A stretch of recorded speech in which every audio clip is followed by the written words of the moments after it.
15 years ago, on a misty October night in 2010, 28-year-old Zoey Campbell finished her evening shift at the local retail store in Keene, New Hampshire, and began what should have been a simple 12-minute drive home through the winding back roads she knew by heart. The autumn air was crisp, carrying the scent of dying leaves and the promise of winter's approach. Her silver Honda Civic's headlights cut through the gathering fog as she navigated the familiar curves of Route 9, past the old covered bridge, and through the valley where cell towers struggled to maintain their signals. But Zoey never made it home that night. By dawn, both she and her car had vanished without a trace, leaving behind only unanswered questions and a family's desperate hope. What followed was a decade and a half of relentless searching, technological breakthroughs, and ultimately, a revelation so shocking it would forever change how this tight-knit New England community viewed trust, safety, and the darkness that can lurk behind the most familiar faces. Before we dive into this shocking story, let us know where you're watching from, and don't forget to subscribe for more true crime investigations. The neon lights of Murphy's gas station were still glowing when Zoey Campbell clocked out of her shift at Valley Electronics on October 15, 2010. The digital display read 10:31 p.m. as she pushed through the glass doors, her breath forming small clouds in the 40-degree air. Keene, New Hampshire, had already begun its transformation from the vibrant colors of peak foliage to the bare, skeletal beauty of late autumn. The streets were damp from an earlier drizzle, and the smell of wood smoke drifted from chimneys throughout the residential neighborhood. Zoey was everything you'd want in a neighbor, the kind of person who remembered your birthday, who'd shovel your driveway without being asked, who'd stay late to help a confused customer find exactly what they needed. At 28, she lived in the modest two-bedroom house she'd inherited from her grandmother, just off Winchester Street, where she'd grown up playing hopscotch on the sidewalks and building snow forts in the front yard. Her mother, Linda Campbell, lived just 3 miles away in the same neighborhood where she'd raised Zoey as a single parent, working double shifts at the hospital to make ends meet. "Drive safe, honey," Linda had said during their brief phone call that evening, the same words she'd spoken to her daughter countless times before. It was their ritual, a mother's protective instinct, wrapped in casual conversation. Zoey had laughed, that warm, genuine laugh that made everyone around her smile. "It's 12 minutes, Mom. I could drive it with my eyes closed." Those would be the last words Linda would ever hear her daughter speak. The route home was deceptively simple, a straight shot down Main Street, then a left onto Winchester, past the old Methodist church, with its white steeple pointing toward the star-filled sky, past the Hendersons' farm where the cows gathered near the fence line, and finally the gentle curve that led to her driveway. Zoey had driven this path thousands of times in sunshine and snowstorms, during the chaos of morning commutes and the peaceful solitude of midnight returns from late shifts. Her silver 2008 Honda Civic, meticulously maintained and always reliable, pulled out of the Valley Electronics parking lot at exactly 10:34 p.m. The security camera captured her vehicle's taillights, disappearing into the misty darkness, the last confirmed sighting of Zoey Campbell alive. She was wearing her favorite burgundy sweater, the one with the small coffee stain near the left shoulder that she could never quite get out, blue jeans that had seen better days but were too comfortable to throw away, and the silver locket her grandmother had given her for her 16th birthday. By 10:43 p.m., Zoey's cell phone had pinged the tower near Drummer Hill Road, approximately halfway home. Then, as if swallowed by the night itself, all signals ceased. The phone went dark. The GPS tracker she'd recently installed for insurance purposes stopped transmitting, and somewhere in the 3-mile stretch between the electronics store and her front door, Zoey Campbell vanished into the kind of mystery that would haunt a community for 15 years.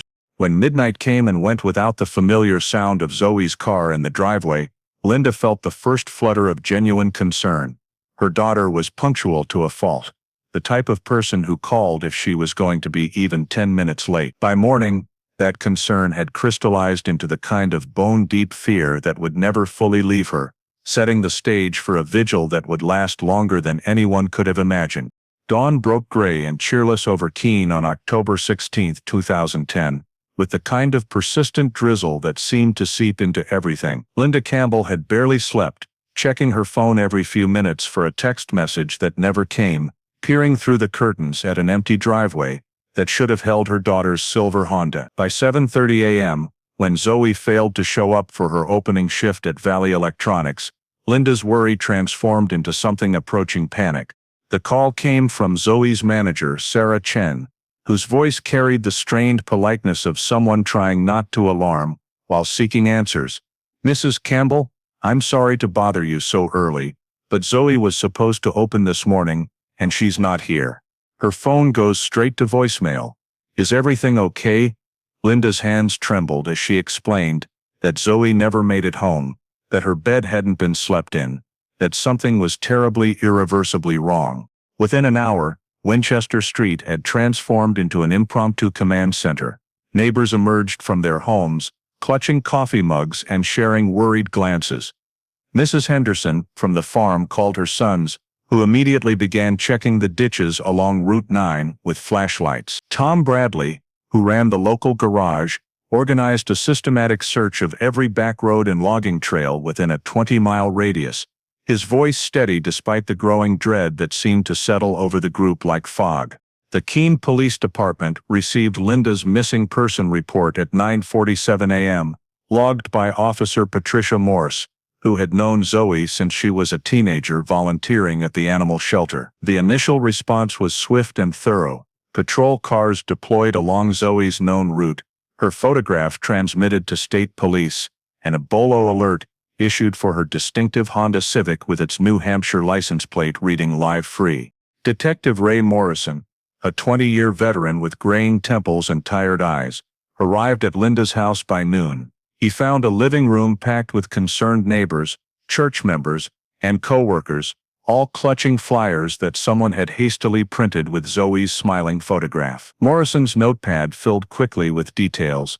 Zoey had no boyfriend currently, no recent threats or unusual behavior, no history of depression or substance abuse. She was reliable, responsible, and deeply rooted in her community, exactly the type of person who doesn't simply disappear.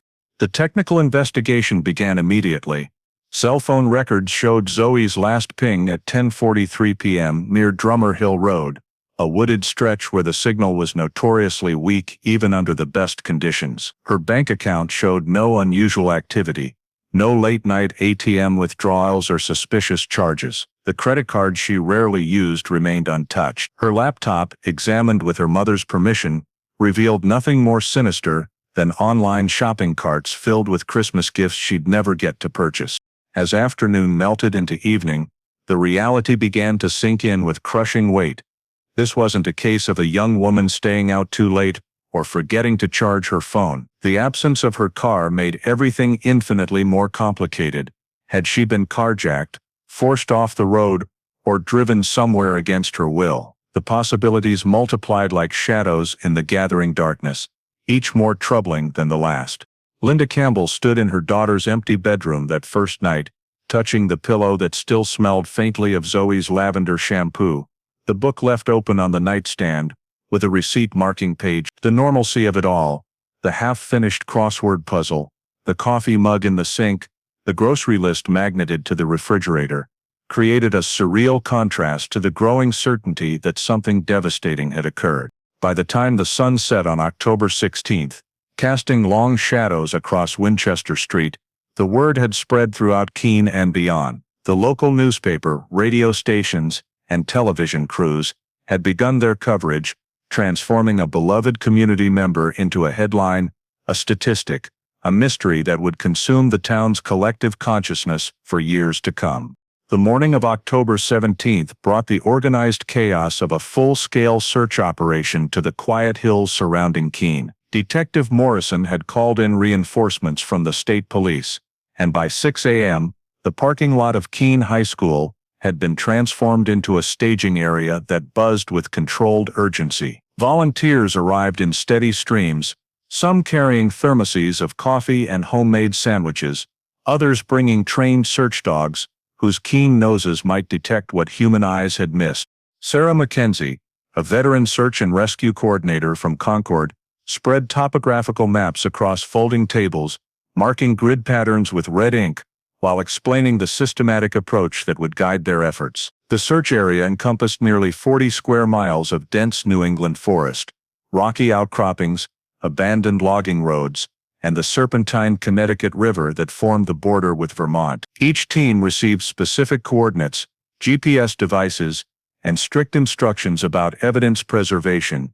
Any discovery, no matter how seemingly insignificant, was to be marked and reported immediately. The canine units arrived first, German Shepherds and Belgian Malinois, whose specialized training could distinguish between the scent of a living person and the more disturbing alternative that no one wanted to acknowledge. Rex, a 7-year-old bloodhound with an impressive track record, was given one of Zoey's unwashed shirts to establish the scent profile. His handler, Officer Janet Reeves, watched as the dog's demeanor shifted from casual interest to focused intensity, nose working methodically as they began their sweep of the woods along route.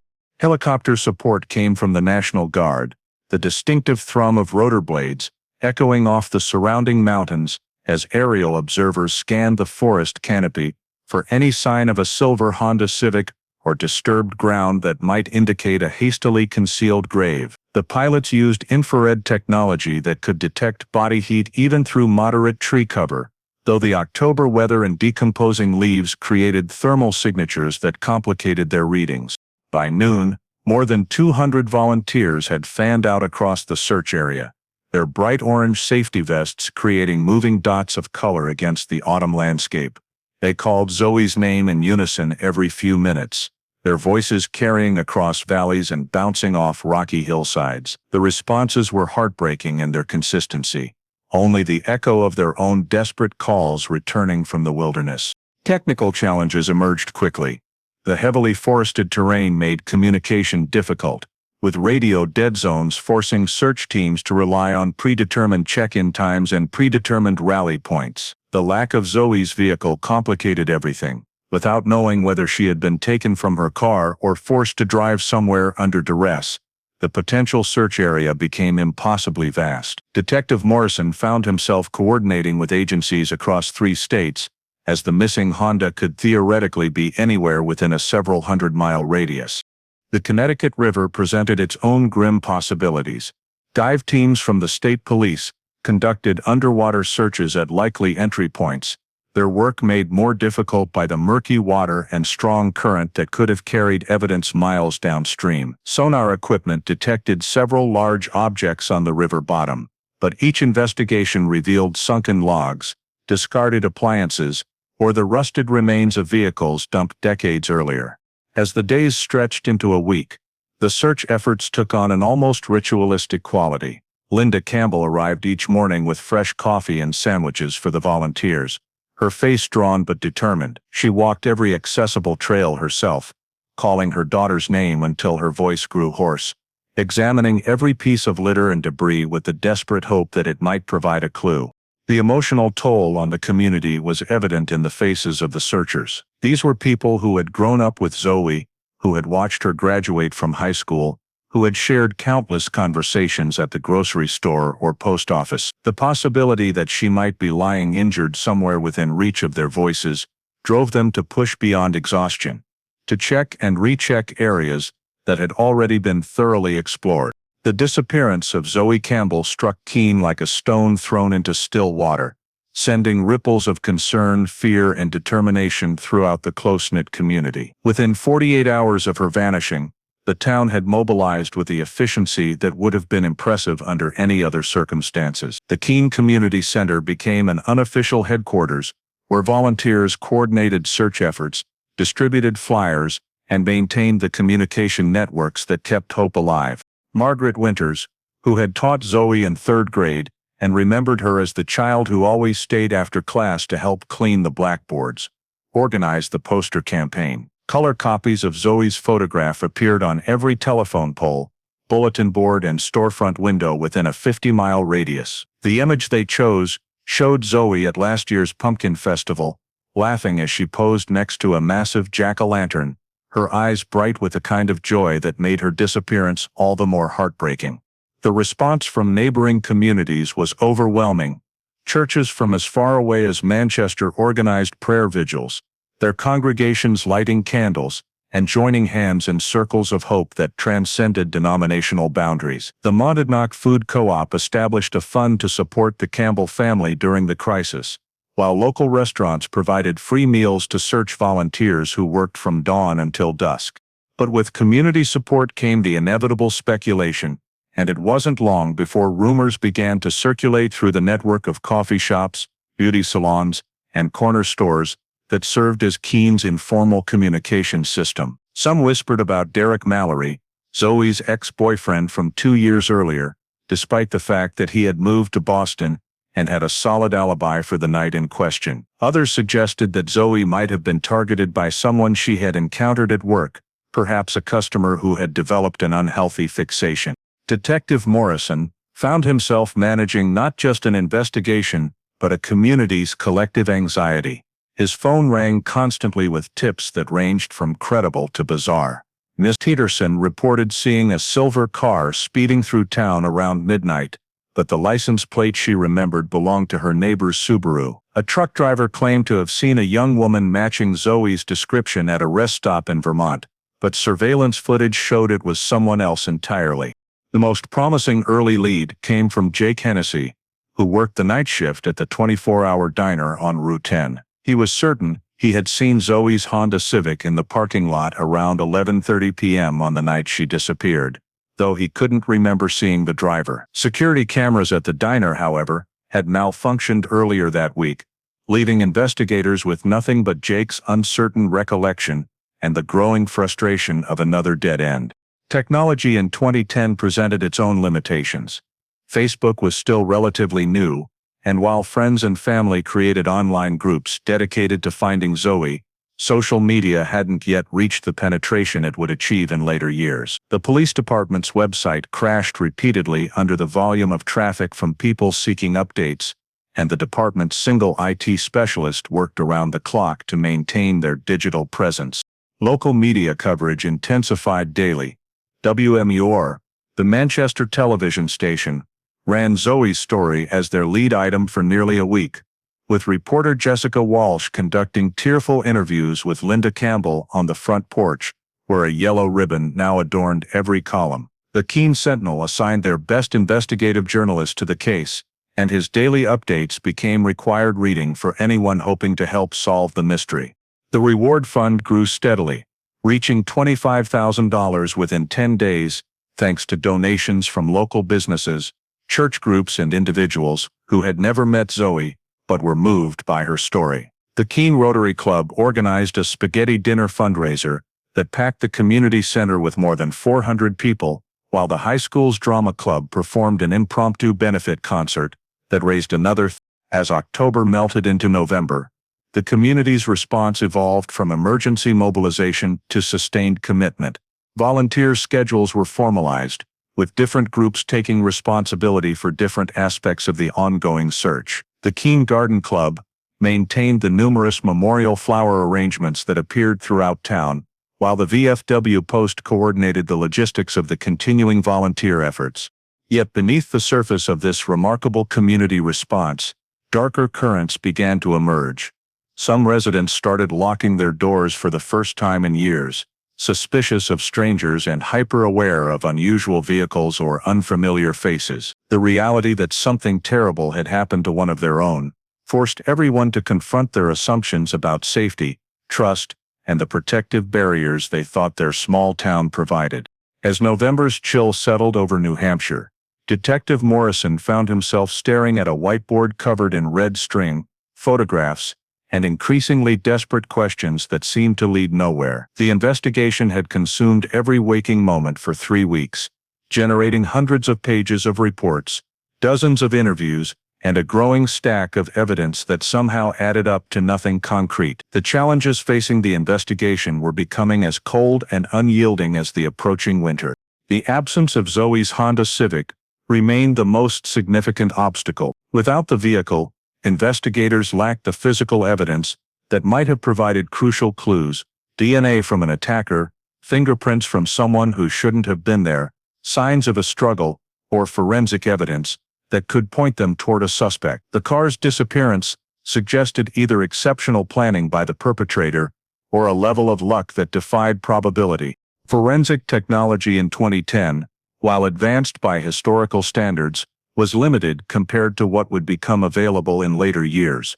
DNA analysis required larger samples and took weeks to process, assuming samples existed at all. The state crime lab in Concord was backlogged with cases, and rush orders required justification that was difficult to provide when investigators had so little physical evidence to analyze. Even fingerprint analysis, the cornerstone of identification for nearly a century, was constrained by database limitations and the quality of prints that could be lifted from outdoor crime scenes.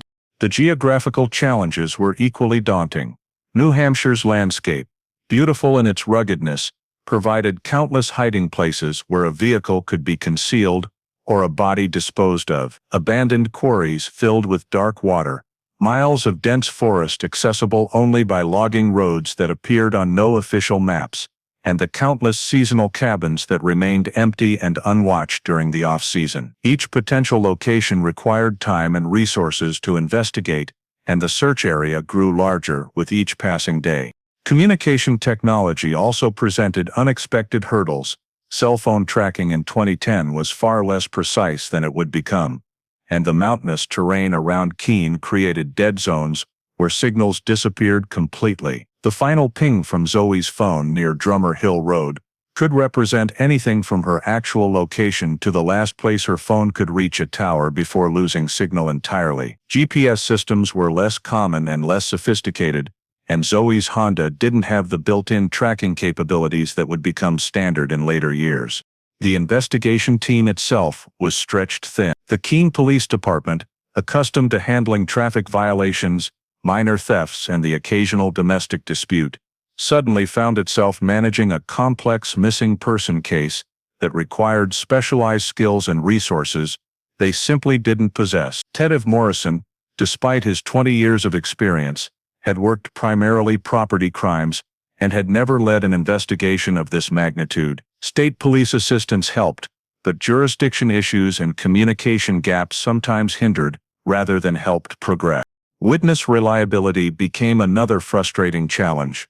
The human mind, investigators learned, was remarkably unreliable when it came to remembering specific details about ordinary moments that only became significant in retrospect. Dozens of people remembered seeing silver Honda Civics on the night Zoey disappeared, but license plate numbers, driver descriptions, and exact times remained frustratingly vague. Hypnosis sessions, still considered a legitimate investigative tool in 2010, produced detailed memories that couldn't be verified and might have been unconsciously fabricated. The psychological pressure on investigators was immense. Linda Campbell called Detective Morrison every morning at exactly 8 a.m., her voice carrying the weight of a mother's desperation. Community members stopped him at the grocery store, at his daughter's soccer games, at church, all asking the same question: any news about Zoey? The expectation that police could solve any mystery if they just worked hard enough collided with the harsh reality that some cases defied conventional investigative methods. Media attention, initially helpful in spreading awareness, became another complication. Reporters from regional newspapers and television stations descended on Keene, competing for exclusive interviews and sometimes interfering with ongoing investigation activities. Well-meaning amateur detectives, inspired by television tevas that made forensic science look simple and conclusive, contacted the department with theories ranging from plausible to bizarre. Each tip required evaluation, and the most promising leads often proved to be based on misunderstandings or wishful thinking. Financial constraints added another layer of difficulty. Overtime costs for officers, expenses for specialized equipment, and the fees for laboratory analysis quickly exhausted the department's annual budget. Federal assistance was limited for cases that didn't meet specific criteria, and grant funding required paperwork and approvals that took time the investigation couldn't afford to lose. By December, the harsh reality was becoming impossible to ignore. Despite the dedication of dozens of investigators, the commitment of hundreds of volunteers, and the prayers of an entire community, Zoey Campbell remained missing. Her Honda Civic had vanished without a trace, and the case was slowly but inevitably moving toward the dreaded designation of cold case.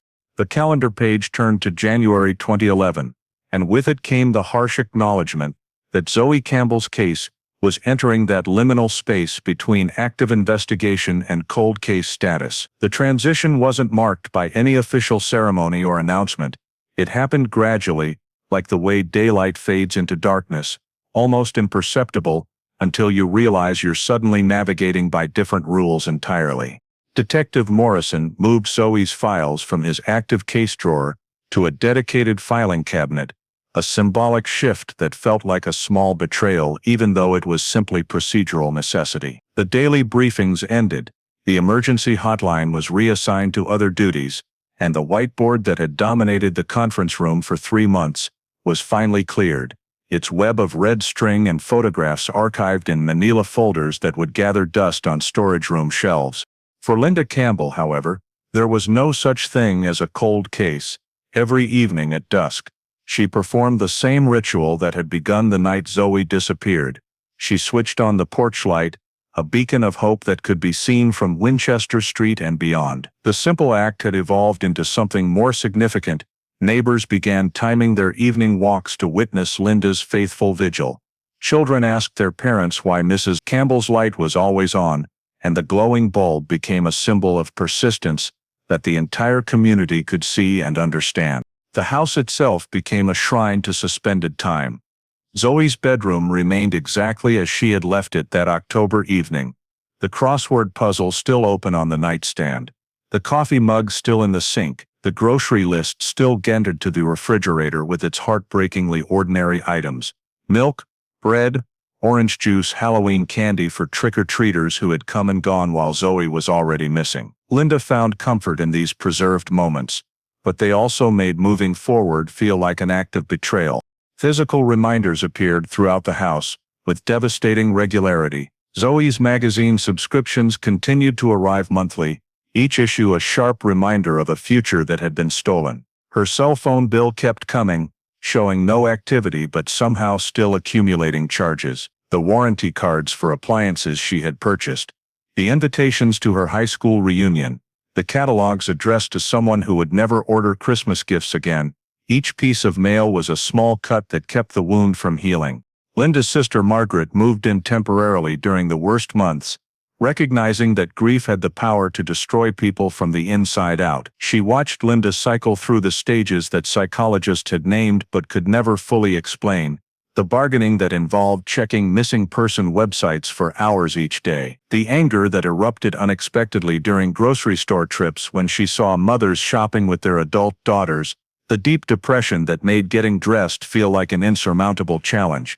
The community's response evolved as well. The intense, emergency-driven solidarity of the first weeks gradually settled into something more sustainable but also more distant. People still asked about Zoey when they encountered Linda at the post office or pharmacy, but the conversations grew shorter, more awkward, tinged with the helplessness that comes when there are no answers to offer. Some neighbors crossed to the other side of the street to avoid the discomfort of not knowing what to say. Annual vigils became the new rhythm of remembrance.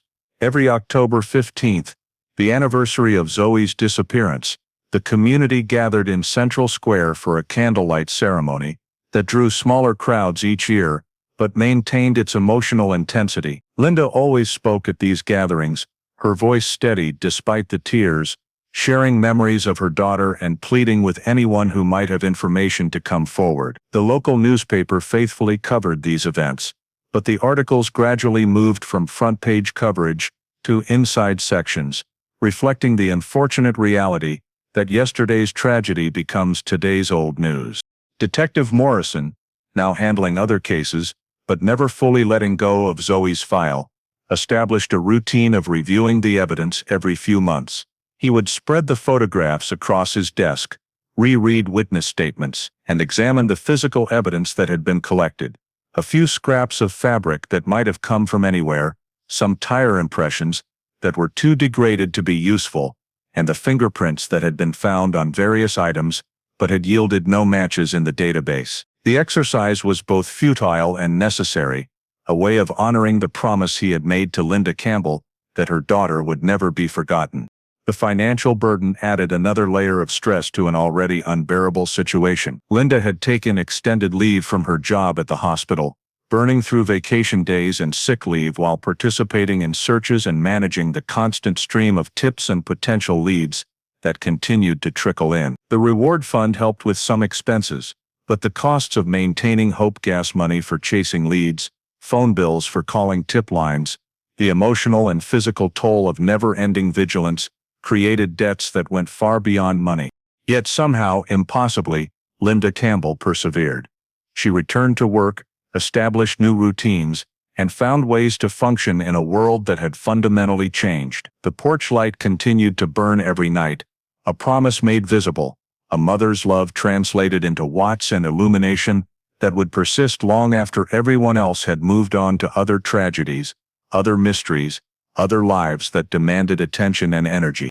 By 2015, 5 years had passed since Zoey Campbell's disappearance, and Keene had slowly, inevitably, learned to live with the permanent question mark that hung over their community like a cloud that never quite dissipated. The acute grief had evolved into something more manageable, but no less real, a persistent ache that residents had incorporated into their daily lives the way people learn to function with chronic pain.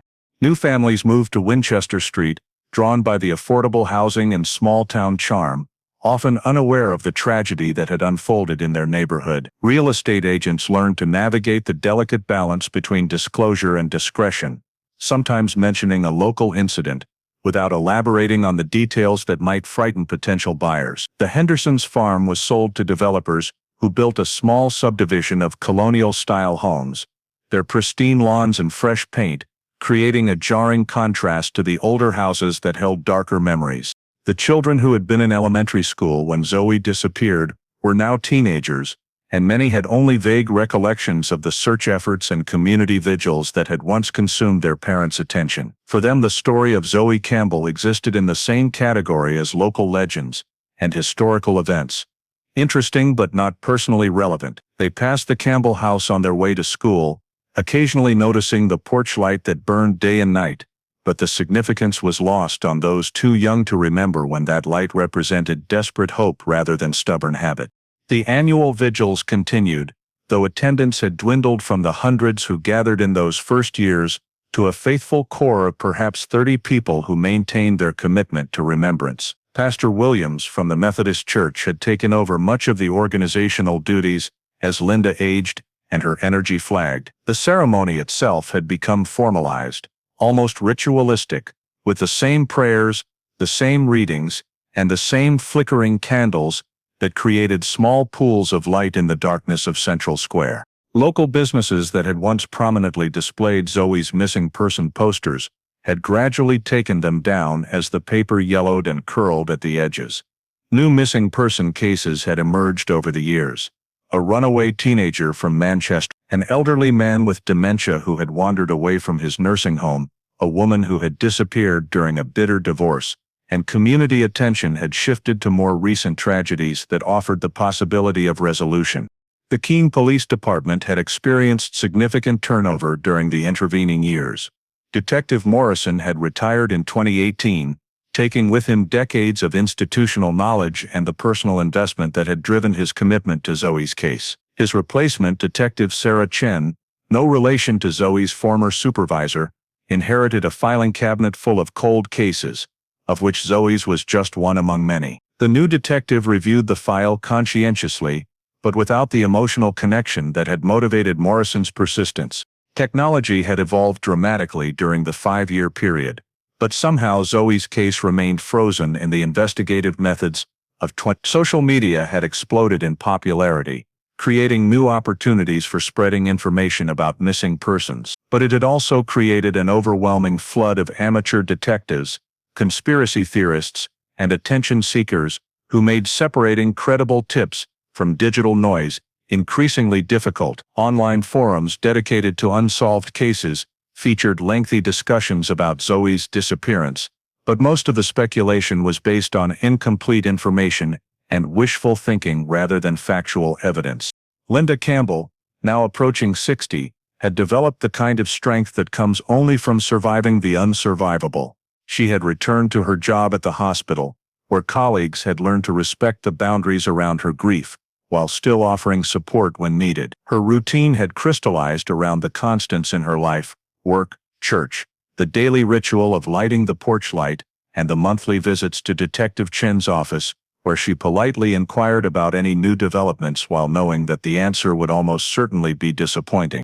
The physical landscape of Keene had changed in subtle ways that reflected the community's attempt to process its collective trauma.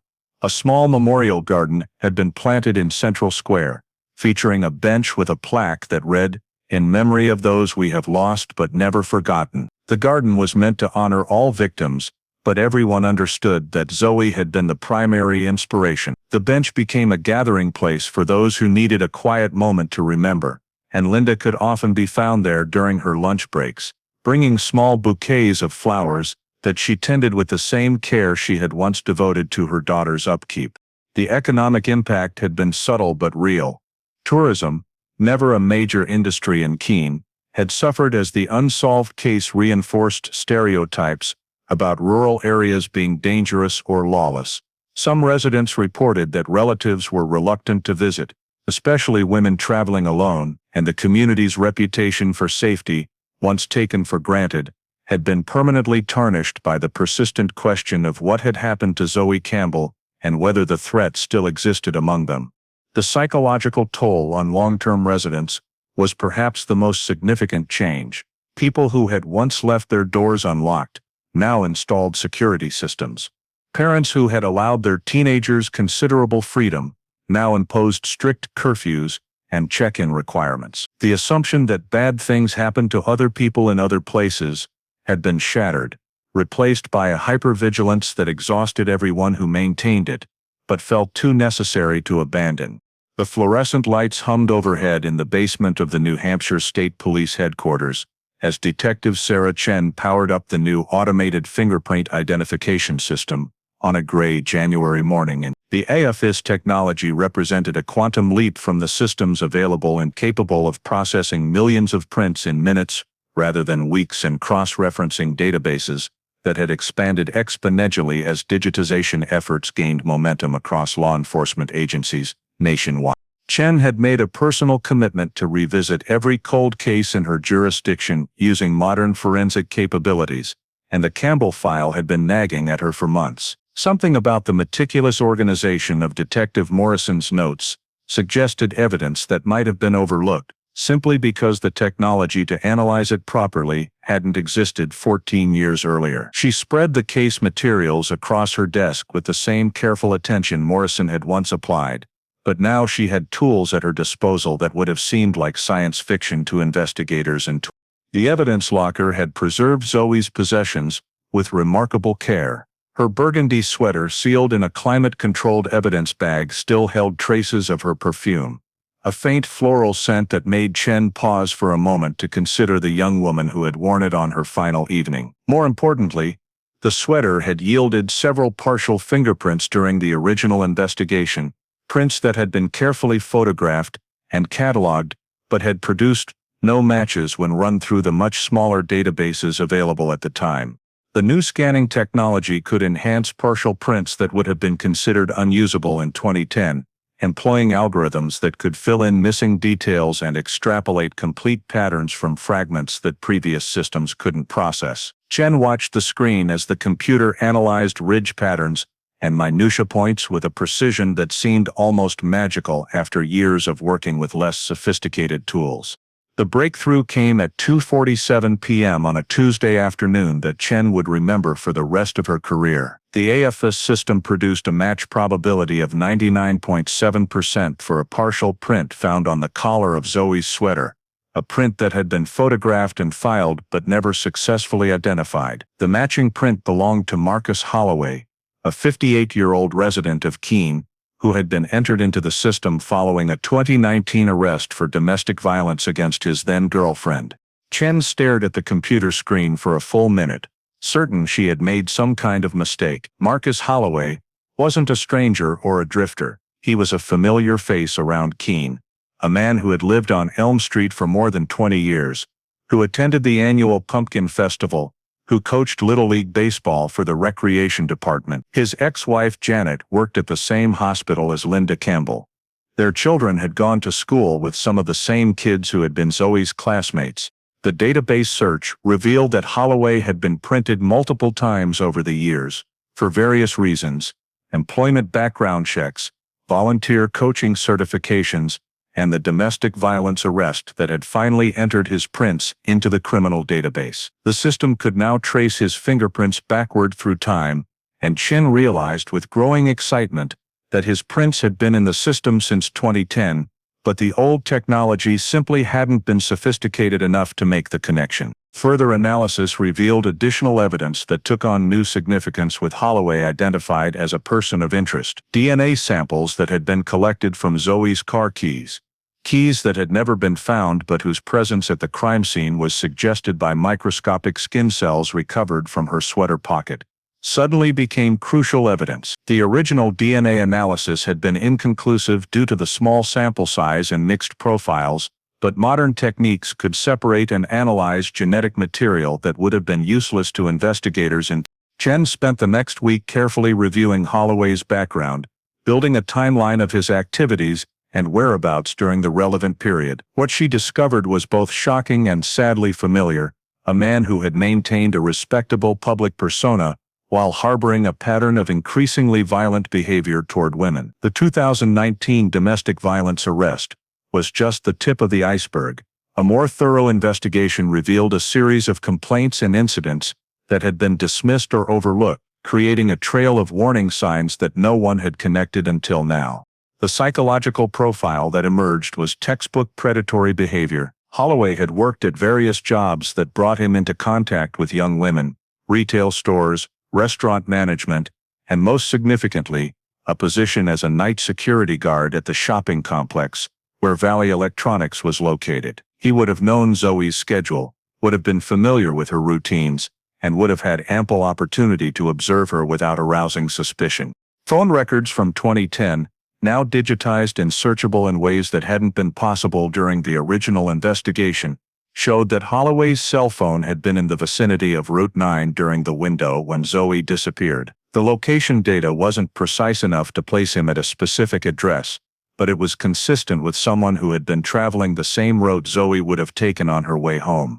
As Chen prepared to brief her supervisor on the breakthrough, she felt the familiar mixture of excitement and dread that accompanied major developments in cold cases. The evidence was compelling, but 14 years had passed, and building a prosecutable case would require meticulous work to ensure that every piece of evidence met current legal standards. More importantly, she would soon have to make a phone call that would change Linda Campbell's life forever. A call that would end 14 years of uncertainty, but potentially replace it with revelations that might be even more painful than not knowing. The revelation that Marcus Holloway's fingerprint had been found on Zoey Campbell's sweater sent shockwaves through the New Hampshire State Police that rippled outward like seismic waves. Detective Chen immediately initiated what would become the most intensive cold case investigation in the department's history. Assembling a team of forensic specialists, digital analysts, and experienced investigators who would spend the next 6 weeks methodically building a case that could withstand the scrutiny of modern criminal prosecution. Dr. Amanda Rodriguez, the state's leading forensic DNA analyst, worked around the clock to extract usable genetic material from evidence that had been carefully preserved for 14 years. The microscopic skin cells found under Zoey's fingernails, originally deemed too degraded for analysis, were now subjected to sophisticated amplification techniques that could generate complete DNA profiles from samples smaller than a grain of salt. The results were unambiguous. Marcus Holloway's DNA was present on Zoey's sweater, under her fingernails, and on the door handle of her Honda Civic, which had been recovered from a quarry 20 miles away just 3 days after Chen's fingerprint discovery. The car's recovery was itself a testament to modern investigative techniques. Ground-penetrating radar technology, now sophisticated enough to detect metallic objects through 40 feet of murky water, had located the Honda in Morrison Quarry, an abandoned granite pit that had been filled with water over decades of neglect. The vehicle had been weighed down with concrete blocks and had remained submerged since 2010, invisible to the divers who had searched the more obvious water bodies during the original investigation. Inside the waterlogged Honda, investigators found evidence that painted a horrifying picture of Zoey's final moments. The car's interior showed signs of a violent struggle, torn upholstery, blood spatter patterns on the dashboard, and damage to the driver's side window that suggested someone had been forced into the vehicle against their will. Most significantly, they found Zoey's cell phone wedged under the passenger seat, its memory card intact and readable despite years of submersion. The phone's data provided a timeline that filled in the crucial gaps from that October night.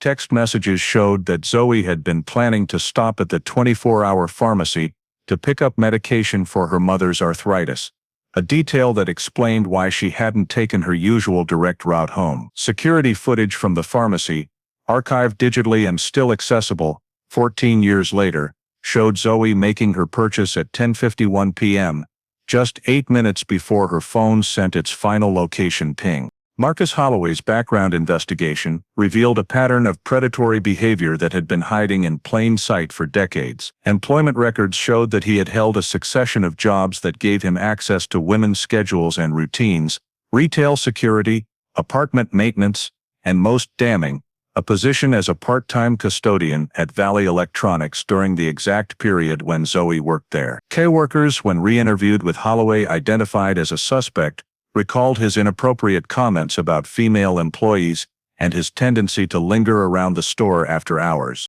The domestic violence incident that had finally entered Holloway's prints into the database was revealed to be part of a much larger pattern. His ex-girlfriend, Maria Santos, had been too frightened to press charges initially, but with Holloway now identified as a murder suspect, she found the courage to describe years of stalking, threats, and escalating violence. Her testimony provided crucial insight into Holloway's methods, how he studied his victims' routines, how he used his knowledge of security systems and surveillance blind spots, and how he had explicitly threatened to make her disappear like that Campbell girl if she ever tried to leave him. Perhaps most chilling was the discovery of Holloway's trophy collection during the search of his property. Hidden in a false wall in his basement, investigators found personal items belonging to at least 6 different women spanning a 20-year period. Among them was Zoey's silver locket, the one her grandmother had given her for her 16th birthday, carefully preserved in a plastic bag along with photographs that Holloway had apparently taken of her without her knowledge. The other items in the collection suggested that Zoey had not been Holloway's only victim. Jewelry, clothing, and photographs pointed to a serial pattern of stalking and violence that investigators were only beginning to unravel. Missing person cases from surrounding communities suddenly took on new significance as detectives worked to match the recovered items with unsolved. Psychological experts consulted on the case described Holloway as a textbook sexual sadist who had likely been escalating his criminal behavior for decades. Patricia Kellerman, a forensic psychologist who had worked on similar cases, explained that predators like Holloway often began with less serious crimes, voyeurism, breaking and entering, theft of personal items, before progressing to physical assault and murder. The trophy collection suggested that he derived ongoing pleasure from reliving his crimes, a pattern that made him extremely dangerous and indicated that he would never have stopped on his own. The timing of Holloway's attack on Zoey appeared to have been opportunistic rather than carefully planned. Security footage from multiple businesses along Route 9 showed his pickup truck following the same route that Zoey would have taken, suggesting that he had spotted her leaving the pharmacy and had followed her toward home. The isolated stretch of road where she disappeared provided the perfect opportunity for someone who knew the area intimately and had likely fantasized about such a scenario for years. As the evidence mounted, Detective Chen prepared for the most challenging aspect of any cold case breakthrough, informing the victim's family that their long wait for answers was finally over, even though those answers would bring new pain along with the relief of finally knowing the truth. The pre-dawn darkness of March 15, 2024, was shattered by the convergence of law enforcement vehicles on Elm Street, as Detective Chen led a carefully coordinated arrest operation that would end Marcus Holloway's 14-year run of freedom. The New Hampshire State Police SWAT team, supported by federal marshals and local officers, surrounded the modest two-story colonial house that Holloway had called home since 1998. Their tactical lights illuminating the sleeping neighborhood with an otherworldly glow that would be remembered by residents for years to come. At exactly 5:47 a.m., the team executed the arrest warrant with military precision.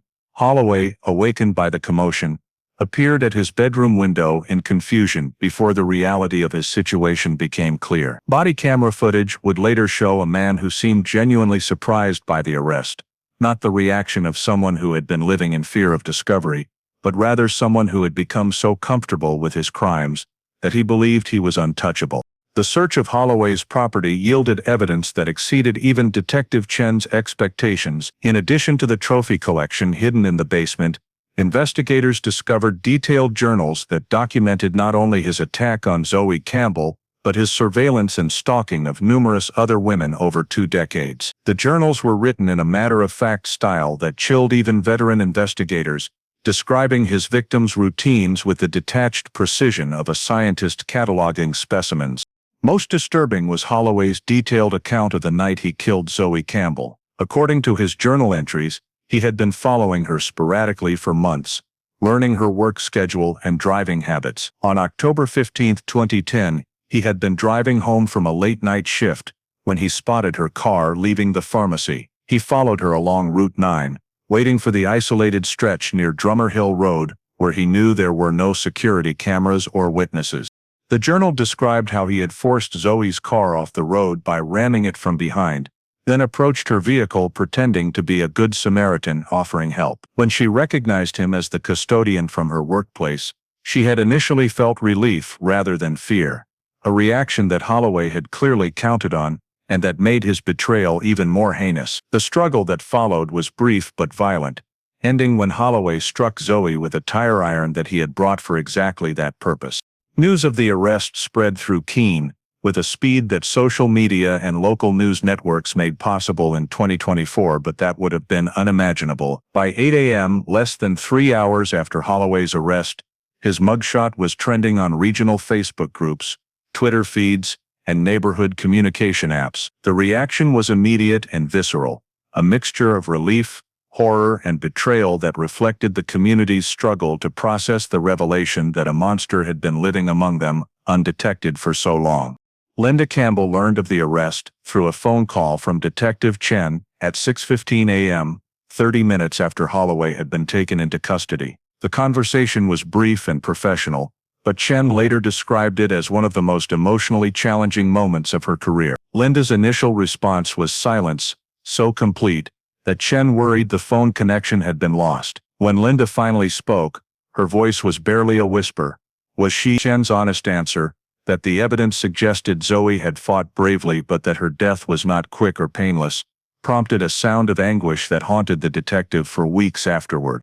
The community's reaction was as complex as it was intense. Margaret Winters, who had coordinated the original poster campaign, told reporters that she felt violated all over again by the realization that she had interacted with Holloway countless times over the years, never suspecting that he was the predator they had all been seeking. Tom Bradley, whose garage had served as an unofficial headquarters during the original search efforts, struggled with guilt over the times he had encountered Holloway during those frantic weeks, wondering if he had missed some sign that could have led to an earlier resolution. The Little League organization where Holloway had volunteered as a coach immediately initiated a comprehensive review of their background check procedures, horrified by the realization that they had allowed a killer to work with children for nearly a decade after Zoey's murder. Parents who had trusted their children to Holloway's supervision experienced a secondary trauma as they grappled with what might have happened and questioned their ability to recognize danger in familiar faces. Local businesses where Holloway had been a regular customer found themselves dealing with their own complex emotions. Sarah Martinez, who owned the coffee shop where Holloway had eaten breakfast most mornings, described feeling contaminated by the memory of serving him, of making small talk about the weather and local events, while he carried the secret of Zoey's murder. She closed the shop for 3 days after the arrest, needing time to process the revelation that evil had been sitting at her counter, drinking coffee, and reading the newspaper like any other customer. The media response was immediate and overwhelming. National news outlets descended on Keene within hours of the arrest, transforming the quiet downtown into a chaos of satellite trucks, camera crews, and reporters seeking interviews with anyone who had known either Zoey or her killer. The story captured national attention not just because of the long gap between crime and resolution, but because it perfectly illustrated the modern true crime narrative that fascinated audiences: a trusted community member revealed as a predator, advanced forensic science, solving cold cases, and the persistent hope of a grieving family finally vindicated. The legal proceedings began immediately, with Holloway's arraignment scheduled for the following Monday. District Attorney Rebecca Walsh announced that the state would seek the death penalty, a decision that reflected both the heinous nature of the crime and the strong evidence that Holloway had been a serial killer, whose crimes extended far beyond Zoey Campbell's murder. The Cheshire County Superior Court had never hosted a trial that generated as much public attention as the state of New Hampshire v. Marcus David Holloway. By the time jury selection began in September 2024, nearly 11 months after Holloway's arrest, the case had become a symbol of both the persistent evil that can hide within communities and the power of modern forensic science to deliver justice even across decades of silence. Judge Patricia Morrison, no relation to the detective who had originally investigated Zoey's disappearance, presided over proceedings that would last 6 weeks and feature testimony from more than 40 witnesses. The courtroom itself became a study in contrasts. On one side sat Linda Campbell, surrounded by friends and family members who had supported her through 14 years of uncertainty, while on the other side sat Marcus Holloway, flanked by court-appointed attorneys who faced the nearly impossible task of defending a client whose own journals provided detailed confessions to his crimes. Prosecutor Rebecca Walsh opened the state's case with a presentation that was both methodical and emotionally devastating. Using advanced audio-visual technology that hadn't existed during the original investigation, she walked the jury through a detailed timeline of Zoey's final hours, supported by cell phone records, security footage, and forensic evidence that painted an inescapable picture of premeditated murder. The prosecution's case was built around 3 pillars: the physical evidence linking Holloway to the crime, his documented pattern of stalking and violence against women, and his own written confessions found in the journals discovered during the search of his property. Dr. Amanda Rodriguez's testimony about the DNA evidence was particularly compelling. Using charts and microscopic photographs, she explained how modern techniques had extracted usable genetic material from evidence that had been considered worthless, and the statistical probability that the DNA found under Zoey's fingernails belonged to someone other than Marcus Holloway was less than 1 in 2.8 billion, a number so overwhelming that even Holloway's defense attorneys didn't challenge the scientific findings. The testimony of Maria Santos, Holloway's former girlfriend, provided crucial insight into his psychological makeup and criminal methodology. Speaking in a voice that barely rose above a whisper, she described years of psychological torture, death threats, and explicit references to Zoey Campbell's disappearance that Holloway had used to control her behavior. Her testimony was particularly powerful because it demonstrated that Holloway had continued to derive pleasure from Zoey's murder long after the crime itself, using it as a weapon to terrorize other women. Perhaps the most dramatic moment of the trial came when Detective Chen testified about the discovery of Holloway's trophy collection. Physical evidence was displayed for the jury, not just Zoey's locket, but jewelry and personal items belonging to 5 other women whose disappearances had previously been unsolved. The implication was clear: Zoey Campbell had not been Holloway's only victim, merely the most thoroughly investigated case that had finally led to his capture. The defense strategy was limited by the overwhelming evidence against their client. Holloway's attorneys couldn't deny his guilt. His own journals made that impossible, so they focused instead on arguing against the death penalty, presenting evidence of childhood trauma and mental illness that they claimed had contributed to his criminal behavior. Psychological experts testified about personality disorders and the effects of abuse, but their testimony seemed hollow against the detailed evidence of Holloway's calculated planning and the pleasure he had derived from his victim's suffering.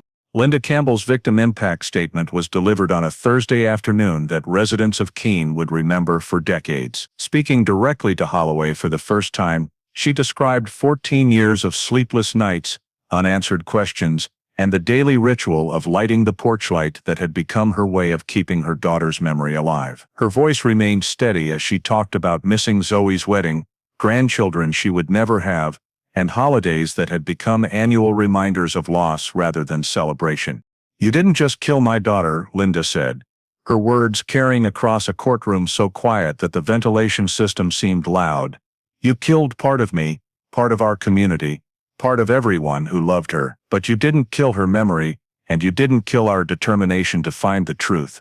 Today, finally, justice has a name and a face, and that face is yours." The jury deliberated for less than 4 hours before returning guilty verdicts on all charges: first-degree murder, kidnapping, and tampering with evidence.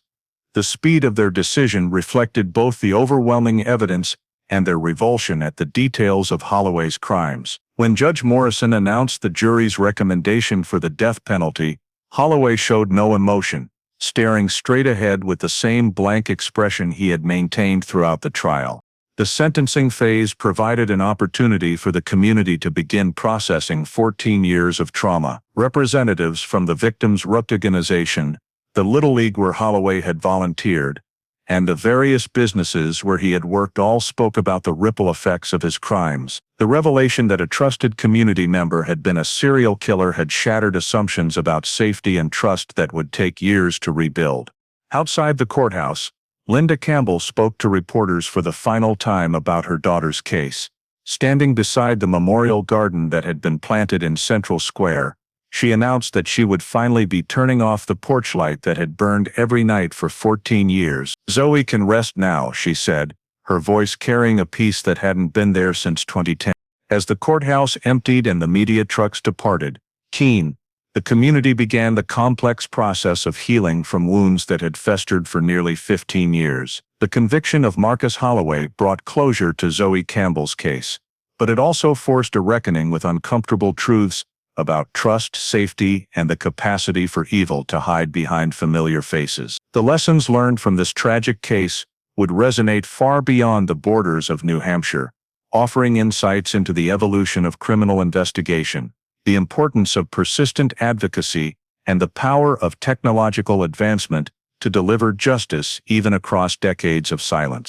Perhaps the most significant lesson was the critical importance of evidence preservation and the patience required for cold case investigation. Detective Morrison's meticulous documentation and careful storage of physical evidence in 2010 proved to be the foundation for the breakthrough that occurred 14 years later. Had those fingerprints been lost, contaminated, or improperly preserved, Marcus Holloway might never have been identified, and Zoey's family would have continued their vigil indefinitely. The case became a textbook example for law enforcement agencies nationwide, demonstrating that evidence considered worthless by current standards might become crucial as technology advances.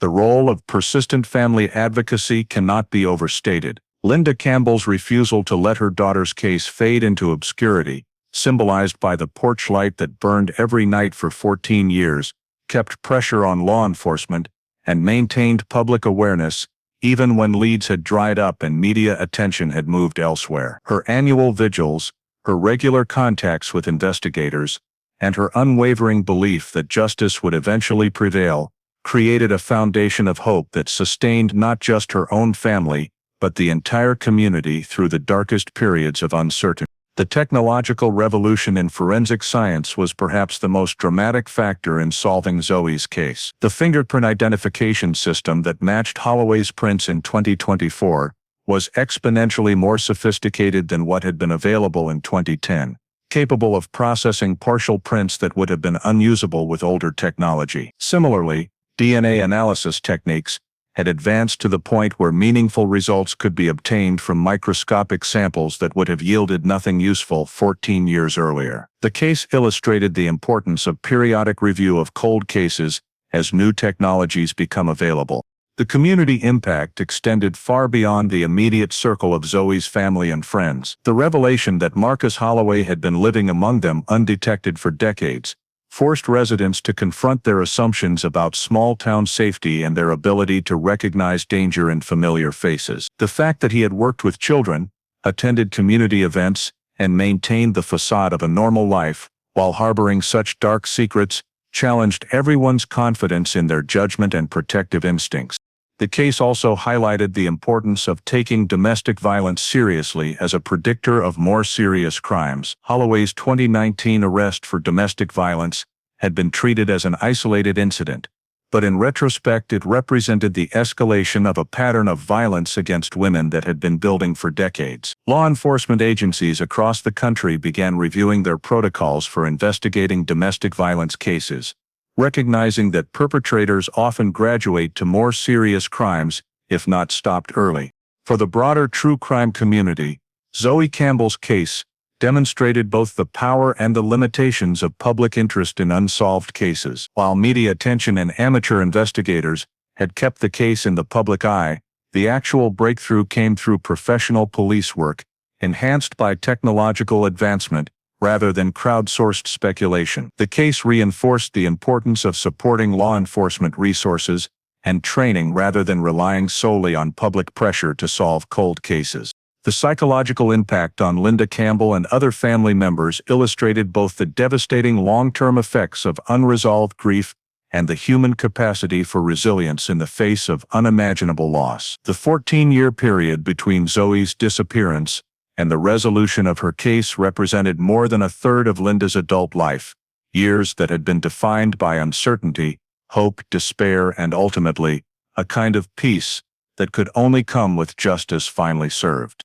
As Keene slowly returned to its normal rhythms, the memorial garden in Central Square remained as a permanent reminder of Zoey Campbell and the lessons her case had taught. The bench where Linda had spent so many lunch hours, thinking about her daughter, continued to attract visitors, some who had known Zoey personally, others who had simply been moved by her story. The inscription on the memorial plaque took on new meaning after Holloway's conviction, in memory of those we have lost but never forgotten. For 15 years, a light had stayed on for Zoey Campbell, and even though that particular light had finally been extinguished, its legacy would continue to guide others toward justice, hope, and the unshakable belief that truth, however long delayed, will ultimately prevail.